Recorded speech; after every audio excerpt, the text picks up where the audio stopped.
Bueno, buenas tardes. Mi nombre es Ian Sweeney. Formo parte de la Cátedra B de Economía Política y en esta ocasión, enmarcado en la unidad 3, vamos a estar hablando de la acumulación originaria. La bibliografía para este tema es el capítulo 24 del Capital de Marx, titulado La llamada acumulación originaria. Bueno, en este capítulo, en este texto, lo que Marx busca desarrollar es que para que pueda existir una acumulación capitalista, es decir, para que se pueda desarrollar el sistema capitalista, debió existir anteriormente una acumulación originaria. Esa acumulación originaria fue el punto de partida de esta acumulación capitalista. ¿Y qué elementos llevaron a que se genere esta acumulación originaria? Bueno, por un lado, la creación del capital, que habla Marx que es una transformación del dinero, la mercancía y los medios de producción, que son transformados en capital, que se da de manera concomitante con otro elemento que es la formación de dos clases sociales antagónicas, que son la burguesía y el proletariado. Se da de manera concomitante porque Marx nos dice que para que se genere la transformación del dinero, la mercancía, los medios de producción en capital, es necesario que haya una clase social que los valorice, es decir, la burguesía, a través de la adquisición de la fuerza de trabajo de trabajadores libres, es decir, del proletariado. ¿Y cómo suceden estos dos elementos? Que eso es lo que va a desarrollar Marx en este capítulo. ¿Cómo se generan estos dos elementos? Bueno, él desarrolla que esto se da a partir de lo que él llama una escisión de carácter dual. Esta decisión de carácter dual es que, por un lado, el trabajador no es propiedad de nadie. El trabajador es un trabajador libre. ¿Qué significa esto? Bueno, que no existe, por ejemplo, un amo que sea dueño de este trabajador, como sucedía en el modelo de acumulación antiguo. Por otro lado, el otro elemento es que los medios de producción no son de los trabajadores, como sucedía en el feudalismo, que los campesinos eran dueños de lo que trabajaban. En este caso, los medios de producción dejan de ser propiedad de los trabajadores. Y lo que va a desarrollar en este capítulo es cómo suceden estas cuestiones.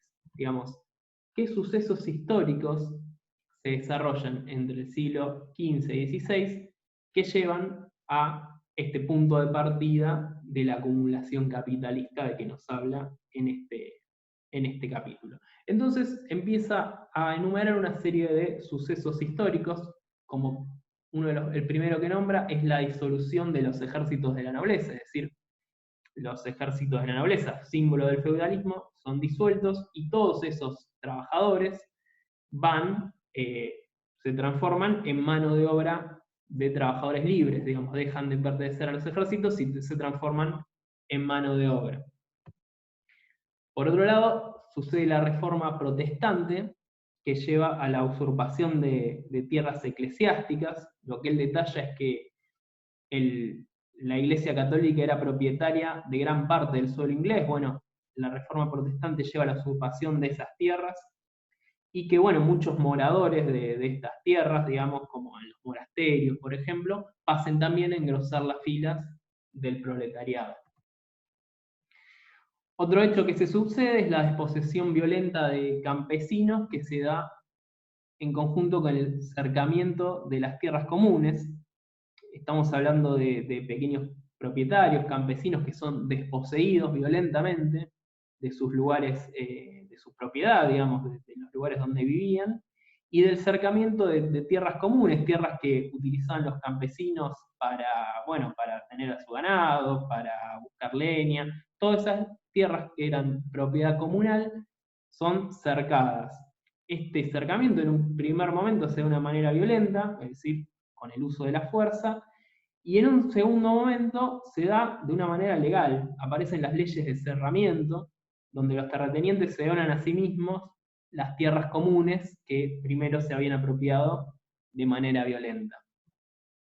Bueno, Marx también habla de la enajenación fraudulenta de tierras fiscales, tierras que eran propiedad del Estado y son enajenadas, y también habla del despejamiento de las fincas como otro elemento, similar a la desposesión violenta de los campesinos, digamos, otro ejemplo histórico que se da para la apropiación de tierras o de fincas en este caso, que solían ser de los campesinos. Pero esto no se da sin el apoyo de ciertas leyes que potencian todas estas cuestiones que desarrollaban. En un primer momento aparecen las leyes llamadas las leyes contra la vagancia. ¿Cuál es el objetivo de estas leyes? Bueno, toda esta mano de obra que es volcada a las ciudades, digamos, era difícil de absorber por la industria. Es decir, había más mano de obra que la que era demandada. Asimismo, estamos hablando de gente que vivía en el campo y de repente se trasladaba a la ciudad, donde las condiciones de vida eran difíciles de adoptar para muchas de estas personas, lo cual llevó a que aparezcan vagabundos, a que aparezcan ladrones, etcétera, que adopten este modo de vida. Entonces, aparecen las leyes contra la vagancia, donde, bueno, lo que se hace, digamos, es penalizar con latigazos, flagelaciones, marcas con hierros calientes, torturas a estos comportamientos que estaba hablando. También aparecen regulaciones de salarios máximos y prolongamiento de la jornada laboral, es decir, todo lo contrario a lo que nosotros hoy tenemos presente, digamos, salarios máximos, es decir, salarios que no se podía pagar más que un determinado salario por un determinado trabajo, y prolongamiento de jornadas laborales que en esa época estaban entre las 12 y 16 horas, más o menos. Y además la prohibición de coaliciones obreras, es decir, la prohibición de todo lo que se pudiera parecer a un sindicato. Entonces Marx desarrolla, bueno, se da la génesis de la gran industria, que él le llama. Por un lado se crea el mercado interno para el capital industrial. ¿Qué es ese mercado interno? Bueno, son todos esos campesinos que en un primer momento sembraban sus tierras, cosechaban, criaban ganado y tenían su propio alimento, su propia lana. Bueno, ahora desposeídos de esas tierras, desposeídos de esos lugares de trabajo, van a generar, esos obreros, ahora trabajadores libres, van a generar el mercado interno para esas industrias, es decir, necesitarán comprar los alimentos, las vestimentas, necesitarán comprarlas, entonces generarán ese mercado interno. Bueno, también nombra el sistema colonial como un elemento de la génesis de la gran industria, habla naturalmente de la conquista de América, de África, de las Indias orientales, es decir, distintos elementos que generaron, bueno, en muchos casos la materia prima para estas industrias. Las deudas públicas, bueno, el crédito público también, y el proteccionismo y las guerras comerciales, digamos, otras cuestiones a veces legales y a veces que generan esta gran industria. Bueno, en síntesis entonces, ¿qué nos quiere decir Marx con este capítulo de la acumulación originaria?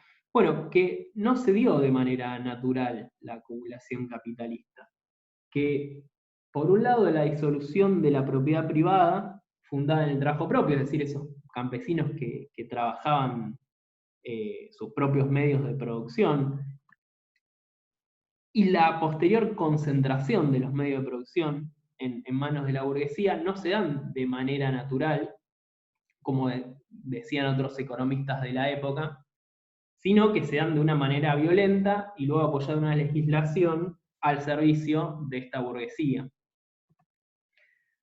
Los trabajadores se convirtieron en proletarios y sus condiciones de trabajo se convirtieron en capital, nos dice Marx, es decir, aquellos campesinos que trabajaban su propia tierra ahora son proletarios que perdieron la propiedad de sus medios de producción y sus medios de producción se convirtieron en capital. Bueno, espero que les haya servido el video, no obstante no dejen de realizar las lecturas correspondientes.